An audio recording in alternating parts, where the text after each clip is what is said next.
Hey guys, welcome back to the channel. We're going to do the 6-disc clutch today. Here's the 6-disc clutch and all its clutchy goodness. We got our spring retainer. We'll get into this in the next video. And we'll do an oil change too. Oh, filter goes here. Changing the oil filter is pretty easy. Just two 8mm bolts. Pull it off, you got the spring there that holds the filter in place. Take the old filter out, dump any of the oil that's there, just sitting there, and replace it as you see. Make sure you inspect the seal, and you're good. 14mm socket. Now we are removing the oil so that when we get into the engine components, we have a lot less of it to worry about. So as you saw at the bottom of the motor is an oil bolt to help drain the oil.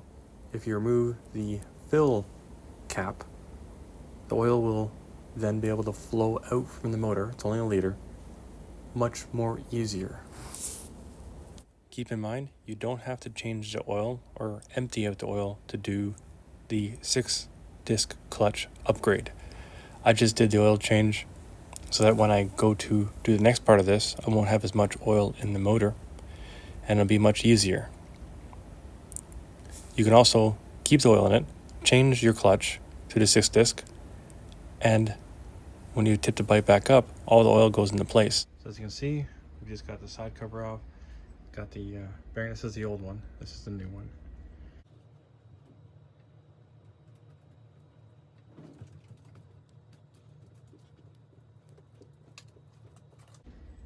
Almost identical.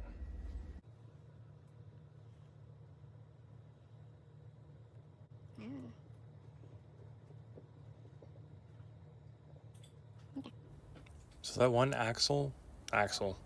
that one nut that we're trying to get removed so that we can get access to the clutch.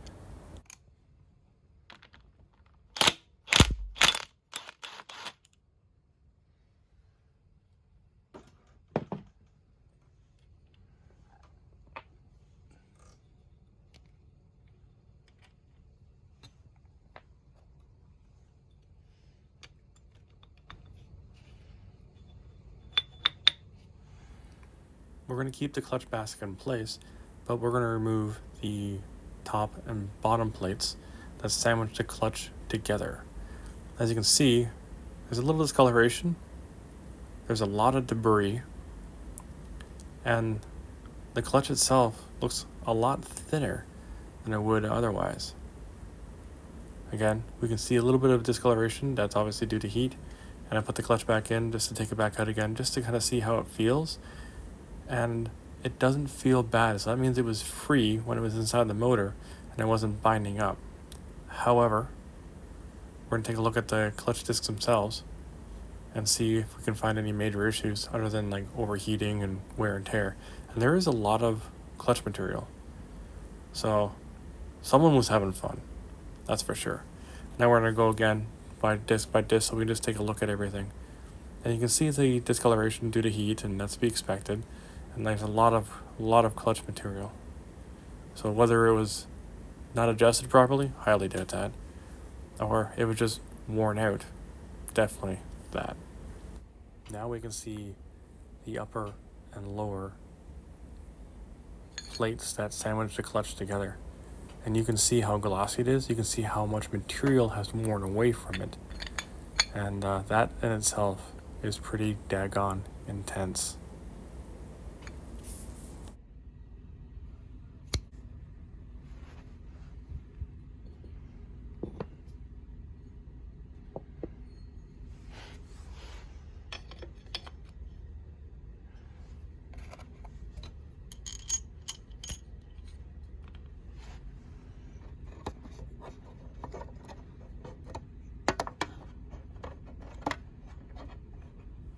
That's the new clutch, and it's been sitting for probably about a week.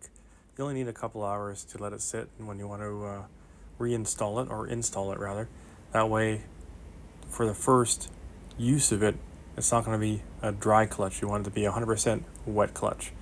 Right now, I'm putting the clutch together, and you want a friction disc on the top and the bottom.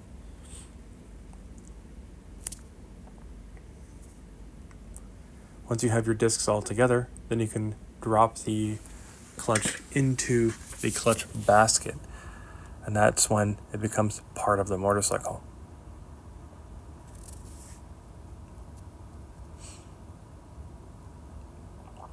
And now I'm comparing the old to new, and you can see a stark difference between the two. So there's a couple millimeters less on the old clutch compared to the new clutch. That combined with the upper and lower plate gives you the reason why the clutch would only engage at the last second. So it was well used and at the end of its life. That being said, I don't think not replacing the upper and lower plates in the future is advisable, because it will prematurely wear out the clutch. I actually think that we'll be revisiting this and replacing the upper and lower plate a bit later on, probably with something a little bit better, a bit more material, and a bit like built out of better material, maybe a full billet or something. Right now I think this is just cast aluminum, so it's not as strong, but it will do the job. Kind of funny talking about that with that 125 motor, but sooner or later it's no longer be 125 but be 145. Now when we're reinstalling these bolts, we're using Loctite on the bolts, and we want to tighten them down universally. That also, with the springs, we want to have all the springs clocked the exact same way. Now there's only two ways that these two plates come together to bind the clutch so it's nice and tight, and I'm trying to show you the wrong way to do it, not having too much luck with it. But you want the plate itself to sit into the clutch basket just a little bit below, as you see there. And again, I'm going to re-demonstrate it all because I want to make sure that I'm doing it properly, and then when I'm demonstrating to you guys, you can see that it's being done properly.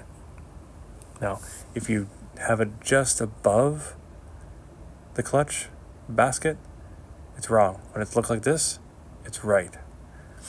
Now we're going to attach the nut, make sure it's nice and tight like a tiger. We're installing the springs. We're going to clock them all the same way. Then we're going to add in the Chimera. I never say that properly. We're Loctiting the bolts, the titanium bolts for the clutch pack, and we want to fasten them all the way down as far as we can go. The springs are all clocked the same way, and we're doing this in a star pattern, a little bit at a time. So 3 turns, and then I go to the next one. 3 turns, go to the next one. And here we're checking the screen, making sure there's no debris in there. It looks pretty good, so we put it all back. Now that everything passes inspection, it's time to put all the bolts back, including the cover, making sure the seal in the cover is good. And I use a cardboard plan where I stab the bolts through in the same way they came out. That way the bolts are going to go back in the same location. And then we do the torque specs, which you're not going to see. So thanks for watching, guys. I'll catch you in the next one when we rip apart the top part of the motor. That's a bigger project than this, and that'll give me a full big block build. If any questions, comments, concerns, leave it down below, and I'll catch you in the next one. Peace.